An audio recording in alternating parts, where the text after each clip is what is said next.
Telugu Desam party జాతీయ ప్రధాన కార్యదర్శి నారా లోకేష్ రెడ్ బుక్ విషయం ఏపీలో ప్రస్తుతం చర్చనీయాంశంగా మారింది. ప్రభుత్వంలో లోకేష్ది కీలక పాత్ర కాబోతుంది.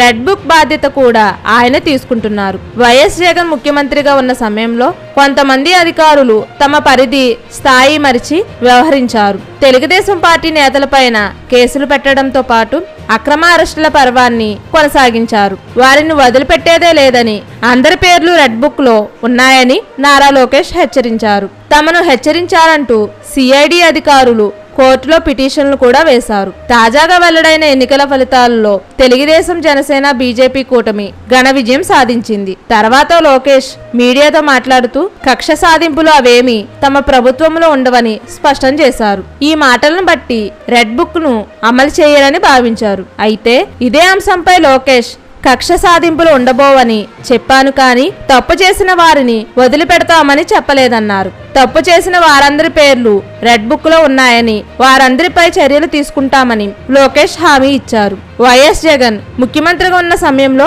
తెలుగుదేశం పార్టీ నేతలు అత్యంత గట్టు పరిస్థితిని ఎదుర్కొందన్నారు. తెలుగుదేశం పార్టీ అధినేత నారా చంద్రబాబు నాయుడు 53 రోజుల పాటు రాజమండ్రి సెంట్రల్ జైల్లో ఉన్నారు. వ్యవస్థలను మేనేజ్ చేసిన జగన్ తన పంతాన్ని నెరవేర్చుకున్నారు.